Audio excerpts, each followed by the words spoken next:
दिग्विजय में निकला हुआ रावण जब ही सुनता है कि पृथ्वी में कोई वीर है, तभी रावण उस वीर के पास जाके कहता है कि मैं दिग्विजय में निकला हूं, मुझसे युद्ध करो। अगर वो बिना माने ही अपना पराजय स्वीकार कर लेता है, तब रावण को दुख होता है। और अगर कोई उसके साथ लड़ाई करके पराजित होता है, तब रावण को ज्यादा गर्व अनुभव होता है। अपने दिशा में मिले मुनि से बात करने के बाद रावण को जब पता चला कि अयोध्या में महाराज अनारन्न बहुत बड़े वीर है, तब लंकेश पहुंचे अयोध्या में। नमस्कारम। श्री राम का जन्म अयोध्या में क्यों हुआ था, या फिर श्री राम का जन्म सूर्य वंश में ही क्यों हुआ था? श्री राम का जन्म रघु वंश में क्यों हुआ था? इस क्वेश्चन का एक ही आंसर है, क्योंकि महाराज अनारन्न सूर्य वंश में जन्म लिए थे। सूर्य वंश की पुण्य का फल है श्री राम। लंकेश जब महाराज अनारन्न के पास जाके मिले, तब रावण महाराज अनारन्न को बोले कि मुझसे युद्ध करो। महाराज अनारन्न को बहुत उम्र हो चुके थे, लगभग 22,000 साल। हाँ, तब त्रेता युग में हर लोगों का वही उम्र होते थे। हमारे प्यारे श्री राम भी 10,000 साल अपनी राज्य भर संभाले थे। महाराज अनारन्न की इतना उम्र होने के वजह से उनका जो भूदय है वो मांस से ढक चुका था। रावण ने जब युद्ध के लिए लंका गए, तब सभी सेनापति रावण का पूरा सेना देखा कि महाराज अनारन्न अपनी भूख लोगों को बांध के ऊपर की तरफ खींचते हुए आ रहे हैं। हाँ, 22,000 साल में भी अपनी पूरी सेना, अपनी रथ, हाथी, घोड़ा लेके महाराज अनारन्न रावण के साथ युद्ध में उतारे। महाराज अनारन्न बहुत बड़े वीर थे।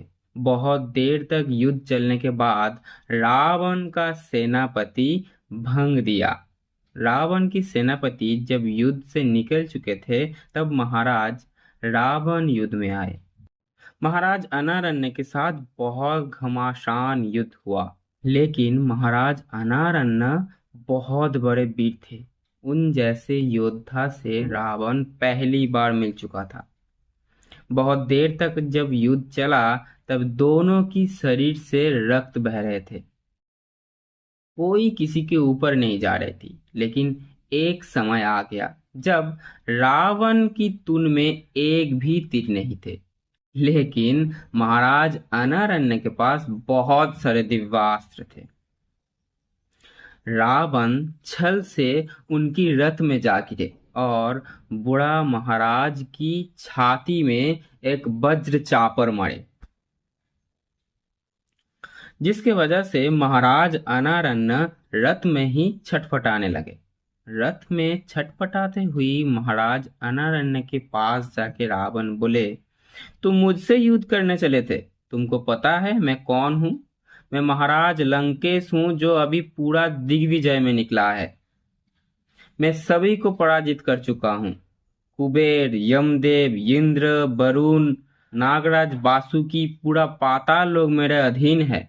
इतने कहने के बाद भी महाराज अनारन्न कुछ भी नहीं बोले। तब रावण ने बोला कि तुम इतनी जीवन तक क्या किया है कि तुम्हारा इतना ही गर्व है? महाराज अनारन्न तब मुंह खोले। उसने बोला, पूरा उम्र तक मैं देवता लोगों की सेवा किए हैं। देवता लोग जितनी बार युद्ध में गए थे, मैं उन लोगों के साथ युद्ध में खड़ा था। प्रतिदिन मैं 3 लाख ब्राह्मणों को खाना खिलाता हूँ।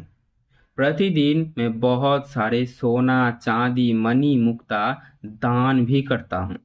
और तुमको लगता है कि तुम मुझे पराजित करके मेरा सारे पुण्य चुरा लोगे? नहीं, तुम मुझे तो हरा दोगे, लेकिन तुम मेरा पुण्य को नहीं चुरा सकते। मेरे इस पुण्य फल में ही जन्म लेगा, मेरे कुल में ही जन्म लेगा जो तुम्हें वध करेगा। हाँ, प्रभु श्री राम को जन्म लेना पड़ा था, महाराज अनारण्य की बात रखने के लिए, रघुवंश की गरिमा उज्जवल करने के लिए। अब सभी लोग सूर्यवंश की बारे में जरूर जानते हैं, लेकिन शायद ये नहीं पता होगा कि महाराज अनारण्य कौन था।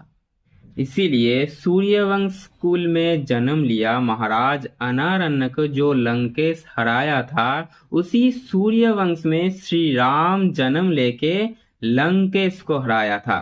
विधि का विधान कोई नहीं टूट सकता। ये सब बात आप तक पहुंचाने में बहुत परिश्रम होता है मेरा, इसीलिए नीचे वो लाइक को प्रेस कर दीजिए और चैनल को फॉलो कर लीजिए, क्योंकि ये सब बात आप तक पहुंचाने में मुझे फर्क पड़ता है। पुनर्दर्शन आए।